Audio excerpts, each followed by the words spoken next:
नमस्कार। क्या कहता है भारत में आपका स्वागत है। आप देख रहे हैं HBC न्यूज 18 पर यूट्यूब पेज।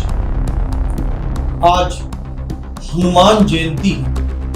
आज के कार्यक्रम की शुरुआत में आज हम हनुमान जी से ही चर्चा शुरू करेंगे।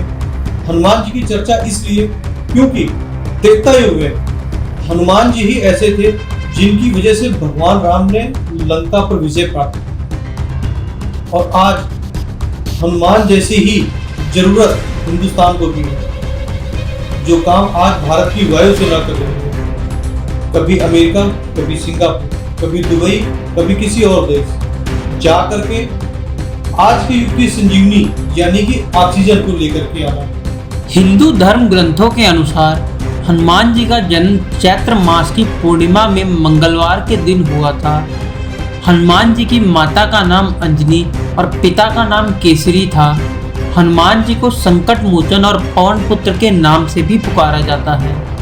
रामायण के अनुसार त्रेता युग में जब राम और रावण का युद्ध चल रहा था तो मेघनाद द्वारा लक्ष्मण को मूर्छित कर दिया गया था, जिसके बाद हनुमान जी हिमालय से संजीवनी बूटी का पहाड़ उठाकर लाए थे और लक्ष्मण जी की जान बचाई थी। उसी प्रकार आज के वक्त में कोरोना नामक राक्षस फैला हुआ है और पूरे विश्व भर से वायुसेना द्वारा कोरोना से बचाव का जरूरी सामान लाया जा रहा है, जो कि आज के वक्त में संजीवनी बूटी ही है।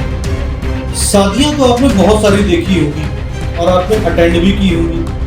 कभी कभी शादियों में दुल्हन डांस करती है तो कभी दूल्हे डांस करते हैं। हो सकता है कि किसी शादियों में आपने भी डांस किया होगा, मगर आज हम जिस शादी की बात कर रहे हैं वो कुछ अनोखे तरीके से मनाई गई।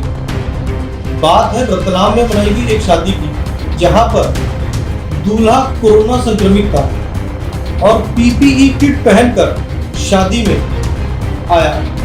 शादी मनाई गई। देखिए इस पूरी रिपोर्ट में। लॉकडाउन के कारण देश भर में शादियों पर बंदिशें लगी हुई हैं। ऐसे में रतलाम शहर की एक शादी काफी चर्चा में है, जिसमें दूल्हा और दुल्हन PPE किट पहनकर 7 फेरे ले रही हैं। और इसकी वजह थी कि शादी से एक हफ्ते पहले दूल्हा कोरोना संक्रमित हो गया था।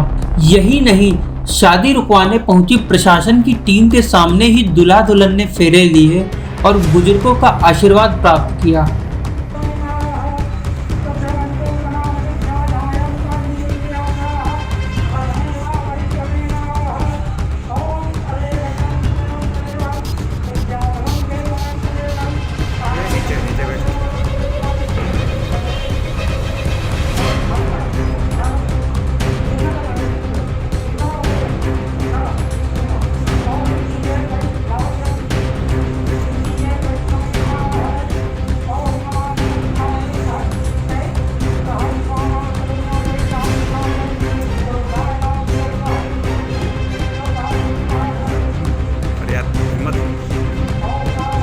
यह पूरा मामला है मध्य प्रदेश के रतलाम का, जहां परशुराम विहार निवासी इंजीनियर आकाश वर्मा की कोरोना रिपोर्ट उनकी शादी के दिन से एक हफ्ते पहले पॉजिटिव आ गई।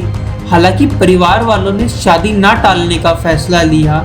इस दौरान किसी ने प्रशासन को सूचना दे दी कि एक व्यक्ति जिसकी कोरोना रिपोर्ट पॉजिटिव आई है और वह 26 तारीख को शादी करने वाला है, तो तहसीलदार नवीन गर्ग शादी रुकवाने दूल्हे के घर भी गए।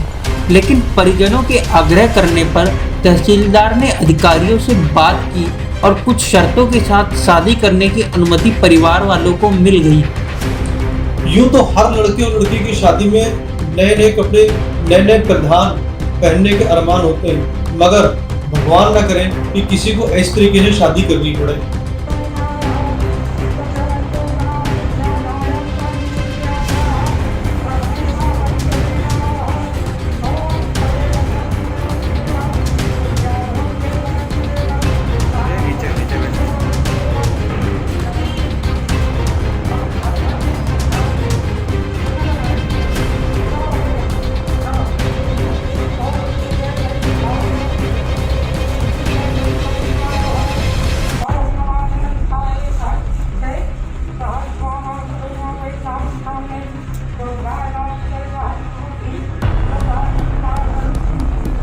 हिम्मत 2 मई के लिए चुनाव आयोग ने दिया जीत का मंत्र। जीत का मंत्र इसलिए क्योंकि आज चुनाव आयोग ने साफ साफ शब्दों में कह दिया कि 2 मई को जो चुनाव के परिणाम आने हैं उसमें अगर कोविड गाइडलाइंस का पालन नहीं हुआ तो मतगणना रोक दी जाएगी। क्या है पूरा मामला, सुनिए। देश में लगातार बढ़ते कोरोना के मामलों को देखते हुए चुनाव आयोग ने विधानसभा चुनावों के नतीजों के दिन यानी 2 मई और उसके बाद विजय जुलूस पर बैन लगा दिया है। आपको बता दें कि 2 मई को 5 राज्यों जिसमें कि पश्चिम बंगाल, असम, तमिलनाडु, पुडुचेरी और केरल में हुए विधानसभा चुनाव के नतीजे आने हैं। इसी के साथ ही उत्तर प्रदेश में भी पंचायत चुनाव के नतीजे इसी दिन आएंगे। कोरोना की दूसरी लहर के बीच चुनावी रैलियों और रोड शो को न बंद करने को लेकर चुनाव आयोग की काफी आलोचना हुई थी। सोमवार को मद्रास हाई कोर्ट ने भी चुनाव आयोग को जमकर फटकार लगाई थी। उसी कारणवश आज चुनाव आयोग द्वारा सभी जगहों पर विक्ट्री जुलूसों पर रोक लगा दी गई है। 1 मई से 18 साल से ऊपर के लोगों के लिए वैक्सीनेशन शुरू होने जा रही है, जिसके लिए रजिस्ट्रेशन कल से चालू हो गए हैं। यदि आप भी 18 साल से ऊपर के हैं और इस खबर को देख रहे हैं तो तैयार हो जाएं। कल रजिस्ट्रेशन जरूर करवाएं क्योंकि कोरोना महामारी से लड़ने में ये भी एक संजीवनी का ही है, रूप है, संजीवनी का काम करेगी। केंद्र सरकार ने राज्यों और प्राइवेट अस्पतालों को वैक्सीनेशन में शामिल होने की इजाज़त दे दी है। इसके साथ ही 1 मई से देश के 18 वर्ष से अधिक उम्र वाले लोगों का वैक्सीनेशन शुरू हो जाएगा। इसके लिए रजिस्ट्रेशन कल यानी 28 अप्रैल से शुरू हो रहा है। कल से संजीवनी 18 साल से सभी लोगों के लिए खुल जाएगी।